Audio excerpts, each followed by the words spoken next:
Hi friends, இந்த வீடியோவில் நாம் கார்த்திகை தீபம் சீரியலோட அல்டிமேட்டான ரிவ்யூ பற்றி தான் பார்க்க போகிறோம். அதுக்கு முன்னாடி நம்ம சேனலை சப்ஸ்கிரைப் பண்ணாதவங்க கீழே இருக்கிற சப்ஸ்கிரைப் பண்ண கிளிக் பண்ணிவிட்டு பக்கத்தில் இருக்கிற பெல் பண்ணி கிளிக் பண்ணிடுங்க. தீபா அபிராமி கிட்ட அத்தை எனக்கு தாலி ஏறினா அடுத்த நொடியே உங்கள் உயிர் போயிடும்னு யோசிச்சு சொல்லியிருக்காங்க. இந்த விஷயத்தையும் என் அம்மா அப்பா உங்ககிட்ட சொன்னதும் நீங்கள் இந்த கல்யாணம் நடக்கணுங்கிறதுக்காக சத்தியம் வாங்கியிருக்கீங்க, உண்மையா அப்படின்னு கேட்டதும் தீபா யாருமா இதெல்லாம் உங்ககிட்ட சொன்னா, அதெல்லாம் போய்மா, அதெல்லாம் கிடையாது அப்படின்னதும் இல்லை அத்தை உங்கள் உயிர் போய் தான் நான் இந்த தாலியை கட்டணும்னா அதுக்கு அவசியமே இல்லை. என் காலத்தில் தாலி ஏறலைன்னாலும் நான் தான் உங்கள் மருமகன், நீங்கள் தான் ஏன் அத்தை, அதுக்காக உங்க உயிரை பணிய வச்சு நான் கல்யாணம் பண்ணிக்கணுங்கிற அவசியமே கிடையாது. இங்க பாருங்க, உங்க உயிரை பணிய வச்சு நான் கட்ட போற தாலி எனக்கு வேணாம், எனக்கு உங்க உயிர் தான் முக்கியம். நீங்க உயிர் பொழைக்கணுங்கிறதுக்காக தான் நான் என் தாலியை தியாகம் பண்ணேன், அதுக்காக மறுபடியும் நான் உங்களை இழக்க தயாரா இல்லை, எனக்கு இந்த கல்யாணம் வேணாம் அப்படின்னு கத்திட்டு இருக்காங்க. ஐயோ தீபா, நீ தப்பா புரிஞ்சு நடந்துட்டு இருக்கமா, இதெல்லாம் யார் உங்ககிட்ட சொன்னா, யாரோ தப்பா சொல்லியிருக்காங்க அப்படின்னதும் என் அம்மா அப்பா பேசிட்டு இருந்ததை ஐஸ்வர்யாக்கா மறைஞ்சுன்னு கேட்டு என்கிட்ட சொன்னாங்க அத்தை. அப்பா அது பொய்யா அப்படின்னதோ, ஓஹோ இதுக்கெல்லாம் காரணம் அதான் ஐஸ்வர்யா தானா, ஏற்கனவே உன்னை அவளுக்கு சுத்தமா பிடிக்காது, இந்த கல்யாணத்தை நிறுத்துறதுக்கு இப்படி போய் சொல்லியிருக்கா, இருனா வார அப்படின்னு சொல்லிட்டு ஐஷு அப்படின்னு கத்திட்டு இருக்காங்க.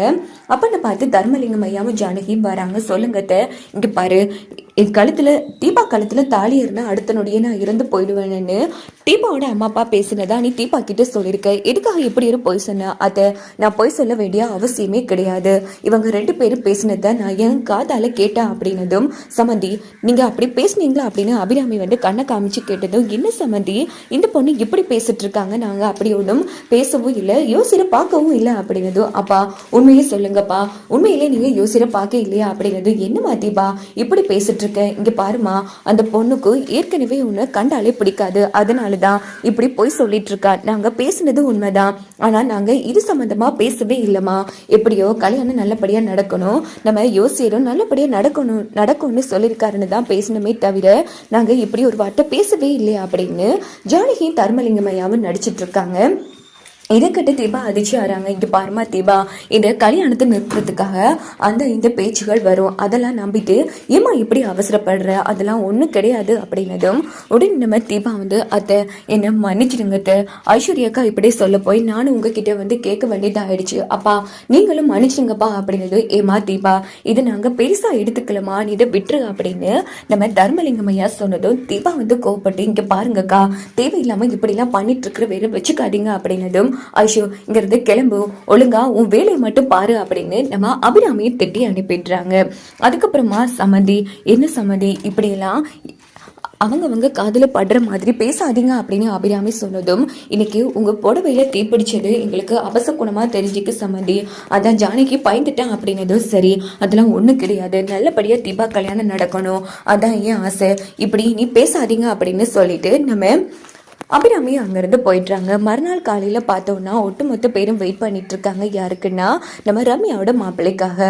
அதுக்கப்புறமா ரம்யாவோட மாப்பிள்ளையும் வந்ததும் ரம்யாவை கூட்டிட்டு வர சொல்றாங்க. மாப்பிள்ளை ரம்யாவை பார்த்து வாயை பொழுது நின்றுட்டு இருக்காங்க. இந்த பக்கம் அபிராமி நம்ம ரம்யா கிட்ட, என்னமா ரம்யா மாப்பிள்ளையை பிடிச்சிருக்கா அப்படின்னு கேட்டதும் உடனே ரம்யாவும் பிடிச்சிருக்கா ஆண்டி அப்படின்னு சொல்றாங்க. இந்த பக்கம் மாப்பிள்ளை கிட்ட கேட்டதும் எனக்கு ரொம்ப பிடிச்சிருக்கு அப்படின்னு ரொம்ப ஆவலா சொன்னதும், அட பாவி என்ன பிடிக்காதுன்னு சொல்லுவான்னு பார்த்தா இப்படி வலிறானே, உனக்கு இருக்குடா அப்படின்னு சொல்லி ரம்யா யோசிக்கிறாங்க. இந்த பக்கம் பார்த்தோம்னா அப்புறம் என்ன எல்லாருக்கும் பிடிச்சிருக்கு, அப்போ நம்ம நிச்சயம் பண்ணி தட்ட மாத்திர வேண்டியதுதான் அப்படின்னு ரம்யா அப்பா சொன்னதும் எல்லாரும் செம்ம ஹாப்பி ஆறாங்க. அப்பாடா ஓகே சொல்லிட்டாங்கிற மாதிரி மீனாட்சி மைட்லி அந்த இடத்துல சந்தோஷப்படுறாங்க.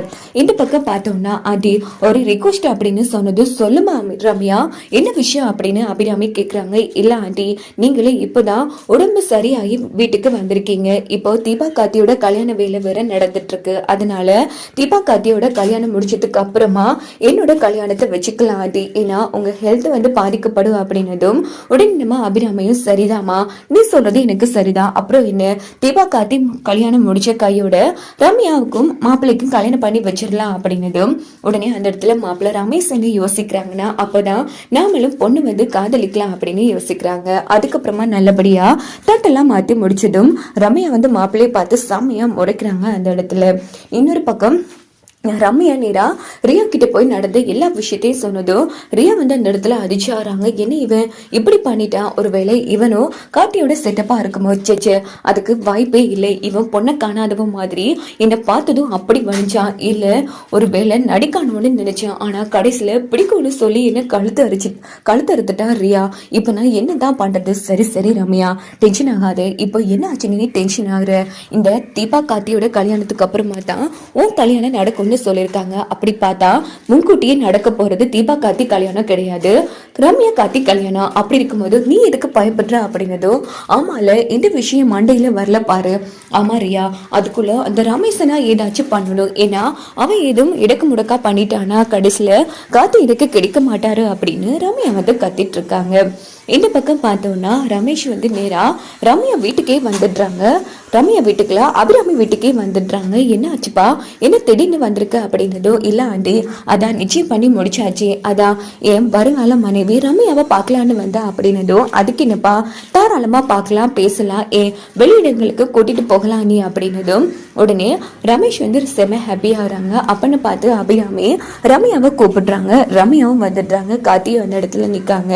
ரம்யா வந்து ரமேஷை பார்த்ததும் எதுக்காக வந்திருக்கீங்க அப்படின்னு கேட்குறாங்க. என்னங்க, நமக்கு நிச்சயமே பண்ணி முடிச்சாச்சு, இனி நீங்க என்னோட வைஃபாக போறீங்க. இப்போ ஏன் வந்து எதுக்கு வந்தேன்னு கேட்குறீங்க? நாம கல்யாணத்துக்கு முன்னாடி பேசி பழகி ஒருத்தருக்கு ஒருத்தர் பொறிச்சிக்க வேணாமா? அதான் உங்களை லவ்ஸ் பண்ணிட்டு போகலான்னு வந்தா அப்படின்னதும் மீனாட்சி மைத்திலையும் சிரிக்க ஆரம்பிக்கிறாங்க. உடனே கார்த்தி வந்து, பாத்தீங்களா ரம்யா, மாப்பிள்ளை உங்க மேல எவ்வளவு பாசமா இருக்காருன்னு. ஆமா கார்த்தி, ஆமா அப்படின்னு ரம்யாவும் வர வழி இல்லாம அந்த இடத்துல சிரிச்சு நடிச்சிட்டு இருக்காங்க. அப்ப நம்ம கார்த்தி என்ன சொல்றாங்கன்னா, மாப்பிள்ளை இப்படி இங்க வச்சு பேசினா எப்படி, உங்களுக்கு பிரைவசி வேணாமா? கோவில் பீச் பார்க்கன்னு கூட்டிட்டு போங்க அப்படின்னு கார்த்தி சொன்னதும் ரம்யா வந்து செம்மையா முறைக்கிறாங்க. ஆமா இல்ல, சூப்பர் சார். ஆமா நீங்க யாரு ரம்யாவுக்கு அப்படின்னு நம்ம ரமேஷ் வந்து கேட்டதும் உடனே நம்ம தீபா என்ன பண்றாங்கன்னா, ரம்யானோட க்ளோஸ் ஃப்ரெண்ட். அப்படி பார்த்தா என் ஹஸ்பண்டுக்கு எனக்கு அவ நல்ல பெஸ்ட் ஃப்ரெண்ட் அப்படின்னதோ, ஓஹோ அப்படியா மேடம், சரி கார்த்திக் சார் தான் உங்க ஹஸ்பண்டா அப்படின்னு ரமேஷ் கேட்டதோ, ஆமாங்க. ஓ நீங்க உங்க 2 பேருக்கு தான் கல்யாணம் இல்ல, உண்மையிலேயே நீங்க 2 பேரும் சூப்பர் பேயா அப்படின்னு சொன்னதோ ரம்யா வந்து செமையா முறைக்கிறாங்க.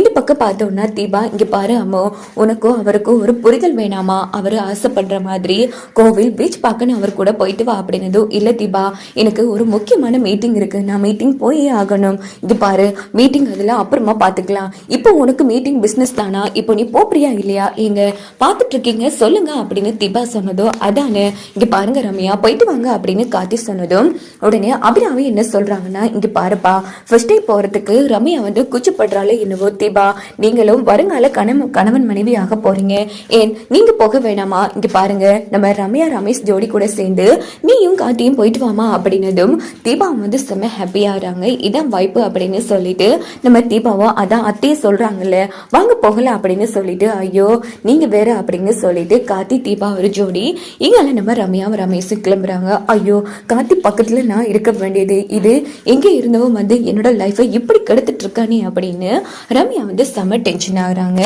எப்படியோ இது 2 ஜோடியும் வெளியிடத்துக்கு போகும். அப்போ நம்ம தீபா கார்த்தி ரொம்ப நெருக்கமா இருக்கிறத பார்த்து ரம்யா வந்து ரமேஷை கண்டுக்காமலே இருப்பாங்க. ஸோ செம காண்டாகுவாங்க. வாங்க வெயிட் பண்ணி பார்க்கலாம். என்னெல்லாம்